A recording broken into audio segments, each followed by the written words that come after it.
नमस्कार, आदाब। आप देख रहे हैं न्यूज़ 924। मैं खुशी चैनल में खैर मकदम करता हूँ। दोस्तों, जैसा कि मगरबी बंगाल में इलेक्शन खत्म हो गया है और अब सबकी निगाहें 2 तारीख को होने वाली नतज पे टिकी हुई है। लेकिन इलेक्शन तो आती है और चली भी जाती है, लेकिन इलेक्शन कुछ यादगार लम्हा, कुछ खट्टी मीठी यादें भी छोड़ जाती है। और इस तरह कोविड का ये इलेक्शन ना जाने कितने यादगार लम्हों के साथ हमारे दरमियान गुजर गई। और इस बार की जो इलेक्शन हुआ, इस इलेक्शन में इलेक्शन कमीशन को जरूर लोग याद रखेंगे। ऑपोजिशन की बार बार एतराज के बावजूद भी बंगाल के इलेक्शन को खींचा गया, और ये जो इलेक्शन खींचा गया तो इसके एवज में इलेक्शन कमीशन को सरकार ने इनाम भी दी। हम लोगों ने देखा हाल ही दिनों में, जैसे ही इलेक्शन कमीशन रिटायर हुए तो कुछ ही दिनों के बाद उनको गोवा का गवर्नर बना दिया गया। अब इसके बाद अब इलेक्शन कमीशन की चार्ज किसी और ने ली है और उसके उनके जिम्मेदारी पे अगले इलेक्शन को कराना है। जैसा कि हम सब वाकिफ हैं कि इलेक्शन तो खैर गुजर ही गया है और अब एग्जिट पोल आने का भी सिलसिला शुरू हो जाएगा। हर साल की तरह इस साल भी न्यूज़ 9 भी एग्जिट पोल लेकर आप तमाम ऑडियंस के सामने आई है। और इस बार हम लोगों ने पर्टिकुलर जो हमारे जो रिपोर्टर है, स्पेशली पश्चिम बर्धमान को जो हम लोगों ने रीड किया, जो देखा, आज पश्चिम बर्धमान के एग्जिट पोल से आप लोग को रूबरू करवाऊंगा। और अगर इस इलेक्शन पे अगर हम लोग को गहरी निगाह दी जाए तो ये बात समझ में आती है कि हम लोग ये देखते हैं कि बीजेपी जब भी इलेक्शन लड़ती है तो काफी फोर्स के साथ इलेक्शन लड़ती है, और बंगाल में भी उन्होंने काफी फोर्स के साथ इलेक्शन लड़ा।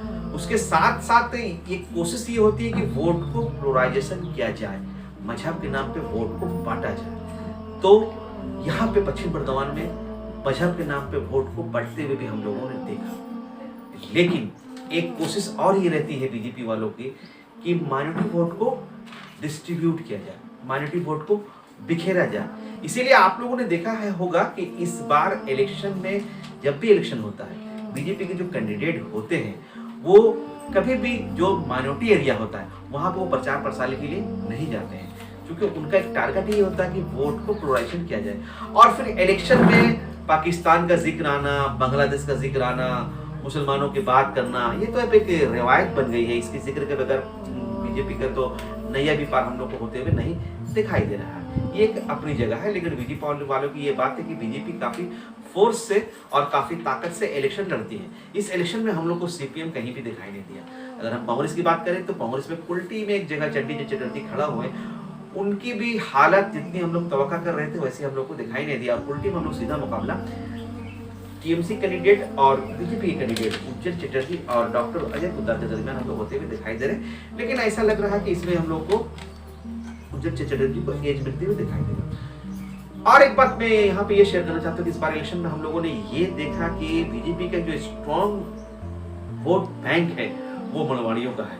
क्योंकि कोविड की वजह कर इस बार मनवाड़ियों की जो वोट बैंक है वो बहुत घर से बहुत कम बाहर निकली, धूप भी बहुत ज्यादा था, जिसकी वजह कर जितनी हम लोग आशंका कर रहे थे वोट होगी उतनी हो नहीं पाई।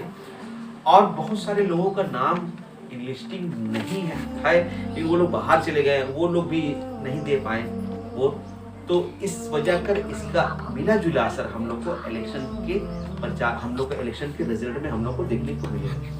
लेकिन ये बात ये तय है कि जिस तरह ममता बनर्जी ने पूरे बंगाल में इलेक्शन प्रचार प्रसार संभाली और फ्रंट फुट पे खेलते हुए दिखाई दी, और ना सिर्फ खेली बल्कि टोटल हिकमत अमली बनाई और लड़ते हुए दिखाई दी। कहीं कहीं पे हम लोग पीके के टीम को भी एक श्रेय देंगे। पीके भी एक हिकमत अमली पे काम की और पीके ने भी ये कोशिश किया कि वोट को प्लोराइजेशन नहीं किया जाए। इसलिए आपने देखा होगा टीएमसी के जितने कैंडिडेट है वो अपने प्रचार को मंदिर में पूजा करते हुए जब पूजा करके अपने प्रचार को शुरू किए।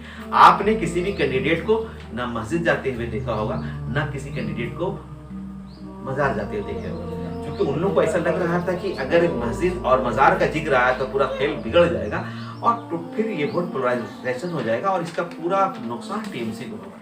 लेकिन इसके बावजूद हम लोगों ने जो देखा, जो हमारे रिपोर्टर ग्राउंड में गए, जो न्यूज कवरेज कर रहे थे, जो सर्वे कर रहे थे, तो ऐसा लगा कि वोट कहीं पे बंटवारा होते हुए दिखाई दिया। एक ग्रुप हम लोग की माइनॉरिटी दिखाई दी, जो पूरी माइनॉरिटी टीएमसी के साथ दिखाई दिया, और एक ग्रुप अगर हम लोग बिहारी की बात करें तो बिहारी का भी ज्यादातर एक हिस्सा हम लोग को बीजेपी के साथ दिखाया। अगर हम हरिजन की बात करें, दलित की बात करें, तो उनकी वोट भी हम लोग को बीजेपी की तरफ स्विंग करते हुए दिखाई दी। तो इस तरह ये कहा जा सकता है कि पश्चिम बर्धमान में बीजेपी का सीधा टक्कर टीएमसी से हम लोग को दिखाई देता। अब अगर हम असेंबली वाइज जिक्र करें तो मगरबी बंगाल, पश्चिम बंगाल की अगर हम लोग बात करें तो जहां आप कुल्टी में बात करें, कुल्टी में 3 कैंडिडेट थे, उज्जर चटर्जी थे, चट्टी चटर्जी थे, आपका जगह के डॉक्टर अजय प्रताप थे। चट्टी चटर्जी तो हम लोग यहाँ पे काफी बिछड़ते हुए दिखाई दी, और यहाँ पे हम लोग को सीधा मुकाबला जो है वो उज्जर चटर्जी और डॉक्टर अजय प्रताप के दरमियान दिखाई दे रहा है। हाँ, कुछ चूंकि मरवाड़ी वोट का बाहर नहीं निकलना, बंगाली वोट भी हम लोग को टीएमसी में स्विंग होते हुए दिखाई दी, और माइनॉरिटी का वन साइड टीएमसी की तरफ वोट पड़ना इस बात का अंदेशा कर रहा है कि यहाँ पे हम लोग को उज्जवल चटर्जी एज करते हुए दिखाई दे रहे हैं। अब उसके बाद आइए आसनसोल, अगर उत्तर की बात करें, उत्तर में 3 कैंडिडेट थे, 3 क्या बल्कि 4 कैंडिडेट थे। एक टीएमसी से मुलाय घटक हो गए, बीजेपी से किशोर मुखर्जी हो गया, और इस बार अब्बास अवैसी की पार्टी ने अपने कैंडिडेट मुस्तकीम सिद्दीकी को बनाया और एमआईएम ने दानिश को बनाया, लेकिन अब्बास सिद्दीकी और एमआईएम का कहीं भी हम लोग का असर नहीं दिखाया पड़ा, और वहां पे सीधा मुकाबला भी टीएमसी के कैंडिडेट और बीजेपी के दरमियान दिखाई दिया, और वहां पे सीधा टक्कर हम लोग को किशोर मुखर्जी और मुलाय घटक के दरमियान दिखाई दे रहा। हाँ, यहाँ पे बड़ा मुश्किल है कहना कि कौन जीतेगा, लेकिन जिस तरह माइनॉरिटी वोट का बंटवारा करने में बीजेपी नाकाम हो गई है, तो उसको देखकर ये अंदाजा लगाया जा सकता है कि यहाँ से भी मुलाय घटक हम लोग को निकलते हुए दिखाई दे रहे हैं।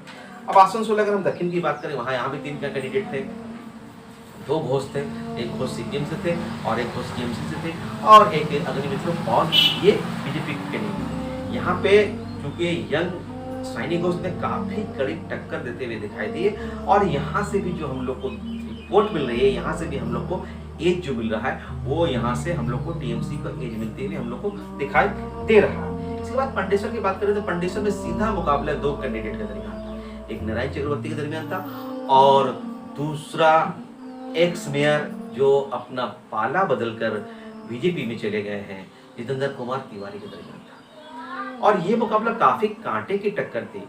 इतने कांटे की टक्कर थी कि बीजेपी के जो प्रेसिडेंट है इंडिया के अमित शाह, उन्होंने भी पंडेसर में पूरी ताकत झोंक दी, और अगर पंडेसर में बीजेपी हार जाती है तो ये बीजेपी की हार नहीं होगी, बल्कि अमित शाह की हिकमत अमली की भी हार होगी।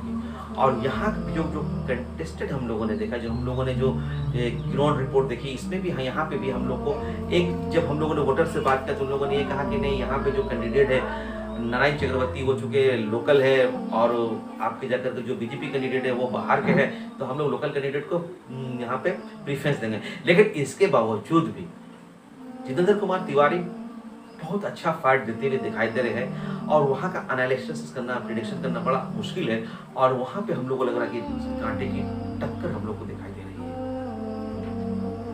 बाराबंकी की बात की जाए, बाराबंकी भी सीधा मुकाबला हम लोग को बीजेपी और टीएमसी के दरमियान दिखाई दे रहा है। बीजेपी के से यंग, डायनामिक और खूबसूरत कैंडिडेट अर्जित राय थे, और उसके मध्य मुकाबले में टीएमसी के जुझारू और अपने इलाका को पकड़ कर चलने वाला विधान उपाध्याय भी उनके दरमियान थे। इन लोगों के दरमियान भी बहुत कांटे की टक्कर हम लोग को दिखाई दे रही है। हाँ, ये है कि वहाँ का जो सिचुएशन है, वहाँ की जो हालात है, वोटर से जो हम लोगों ने बात किया, उसको देखकर यहाँ पे भी हम लोग को एज मिलता हुआ टीएमसी को दिखाई दे रहा है। उसके बाद रानीगंज चले, रानीगंज में भी हम लोग को 3 तरफा मुकाबला दिखाई दे रहा है। रानीगंज एक ऐसी सीट है जहाँ से टीएमसी से तापस बनर्जी ने कैंडिडेट खड़ा किए थे, बीजेपी से आपका विजय मुखर्जी थे, और सीपीआईएम से हेमंत प्रभाकर कैंडिडेट थे। तो रानीगंज में हम लोग को 3 तरफा मुकाबला दिखाई दे रहा है, और रानीगंज के बारे में प्रेडिक्शन करना बड़ा मुश्किल है, क्योंकि सीपीएम भी वहाँ पे मुकाबला करते हुए दिखाई दे रही है, तो उसके बारे में भी ये कहना बड़ा मुश्किल है। लेकिन ये लग रहा है कि वहाँ से अगर बंगाली वोट का अगर स्विंग हुआ होगा तो फिर वहाँ पे हम लोग को तापस बनर्जी निकलता हुआ दिखाई देंगे, और अगर यदि माइनॉरिटी वोट डिवाइड हो गई तो फिर वहाँ से आराम से बीजेपी निकल जाएगी। जमुनिया की बात करें, जमुनिया भी 3 तरफा मुकाबला तो ऐसा लग रहा था बन जाएगा, लेकिन बना नहीं, और वहाँ पे भी हम लोग देख रहे 2 तरफा मुकाबला हम लोग को दिखाई दे रहा है। जमुनिया में हम लोग को आपका जाकर के आईसी जो सीपीआई के कैंडिडेट है आईसी घोष, और टीएमसी कैंडिडेट हरे राम के दरमियान मुकाबला दिखाई दे रहा है। तापस बनर्जी ने बहुत अच्छा प्रचार, तापस राय जो बीजेपी कैंडिडेट है बहुत अच्छा प्रचार प्रसार की, लेकिन ऐसा लगता है कि ये मैदान में उतरने में थोड़ा सा लेट कर दिए और ये लग रहा है कि अगर पार्टी वोट डिवाइड हो गई तो फिर वहां से सीपीआईएम आराम से कामयाब हो जाएगी। अब आइए दुर्गापुर पूर्व की बात करें। दुर्गापुर पूर्व में 3 कैंडिडेट है। एक आपका कर्नल दीप्तांशु है, बीजेपी से, टीएमसी से प्रदीप मजूमदार है और सीपीएम से आभास राय चौधरी। यहाँ पे भी हम लोग को 3 तरफा मुकाबला दिखाई दे रहा है और इसके बारे में प्रेडिक्शन करना बड़ा मुश्किल है क्योंकि इसके बारे में भी कुछ कहीं नहीं कहा जा सकती। हाँ, लेकिन ये है कि यहाँ पे सीपीएम फाइट देते हुए हम लोग को दिखाई दे रही है। अब आइए दुर्गापुर पश्चिम की बात करें। यहाँ पे भी यहाँ सिर्फ 2 कैंडिडेट के दरमियान हम लोगों ने मुकाबला देखा। एक है टीएमसी से विश्वनाथ परियाल और बीजेपी की अगर हम लोग बात करें तो यहाँ से हम लोगों ने बीजेपी से लखन गोड़ा को देखा। तो इस सीट की अगर हम लोग बात करें तो इस सीट में हम लोग को टीएमसी को एज मिलते हुए दिखाई देता है। तो ओवरऑल अगर हम लोग पश्चिम बर्धमान की हम लोग बात कर लें तो यहाँ पे ऐसा लग रहा है कि 1 से 2 सीट सीपीएम को मिलता हुआ दिखाई दे रहा है और 1 से 2 सीट बीजेपी को मिलता हुआ दिखाई दे रहा है। बाकी जो सीटें वो टीएमसी के पाले में मिलता हुआ दिखाई दे रहा है। जैसा कि आप लोग मालूम है कि ये एग्जिट पोल है, ये एनालिसिस है, ये आंकड़ों का खेल है। इसमें हो सकता है न्यूज़9 ने जो अपना प्रेडिक्शन किया है इसमें टोटल वो गलत हो जाए, लेकिन हम लोगों ने न्यू इलेक्शन के दरमियान प्रचार प्रसार के दरमियान जो उस चीज़ को देखा, वोटरों से बात की, उन्होंने किन मुद्दा पे इलेक्शन को लड़ा, क्या सोच के वोटर दिया, ये एक फैक्टर रहा। लेकिन इस इलेक्शन पीरियड में ये कहा जाए कि जहाँ पे बंगाल की आधी वोटर जो है वो लेडीज़ की है, तो और लेडीज़ की जो वोट थी ये हम लोग को टीएमसी की तरफ ज़्यादा जाते हुए दिखाई दे रही है। इसलिए कहा जा रहा है कि यहाँ पे पश्चिम बर्धमान में टीएमसी अच्छा रिजल्ट करेगी और 6 से 7 सीट कंफर्टेबल में है। वो 6 सीट तो कंफर्टेबल जीत रही है, 3 सीट हम लोग को फाइट करते हुए दिखाई दे रहा है। और इस तरह ओवरऑल अगर हम पूरी पश्चिम बर्धमान की बात करें तो इस तरह तमाम लोगों ने जो प्रेडिक्शन की है, जो आंकड़ा था, उस आंकड़ा से ये अंदाजा हो रहा है कि ममता बनर्जी बहुत आसानी के साथ पश्चिम बर्धमान में सॉरी माफ कीजिएगा, पूरे मगरबी बंगाल में ममता बनर्जी सरकार बनाने में कामयाब हो जाएगी। लेकिन बीजेपी को भी कम नहीं समझा जा सकता। बीजेपी भी कितनी भी खराब परफॉर्मेंस करे वो तो लगभग 60 से 70 सीट वो लाने में कामयाब हो जाएगी और आपका कुछ नहीं है उसके बावजूद भी अगर आप 70 सीट ला रहे हैं तो ये आपकी बहुत बड़ी कामयाबी है।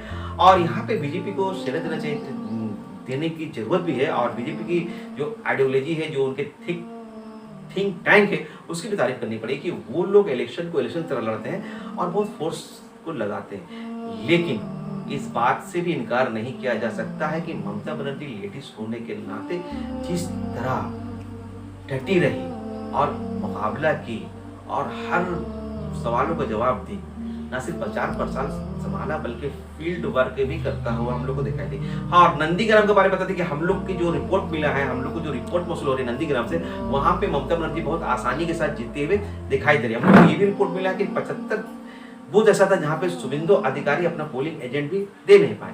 बहरहाल दोस्तों, ये एक प्रेडिक्शन है, एक एनालिसिस है। मुमकिन हो इसमें हम लोग गलत भी हो और मुमकिन हो हम लोग इसमें सही भी हो, लेकिन ये एक प्रेडिक्शन है, एक एनालिसिस है। और जो रुझान चला हुआ है एग्जिट पोल का तो तूफान आ गया, सोशल मीडिया में एक तूफान आएगा। तो हम लोगों ने जो महसूस किया, जो फीलिंग की, वो न्यूज़9 24 हर साल की तरह इस साल भी ऑडियंस के सामने शेयर कर दी। अब हकीकत सिनेरियो क्या होगा बंगाल का, इसके लिए आप लोग को 2 तारीख तक इंतजार करना पड़ेगा। आप हम लोगों के साथ बने रहें। आपका बहुत बहुत थैंक यू। अगर हमारी ये कोशिश, ये फाइल अच्छा लगा तो इस चैनल को लाइक और सब्सक्राइब जरूर करें। Thank you, good bye.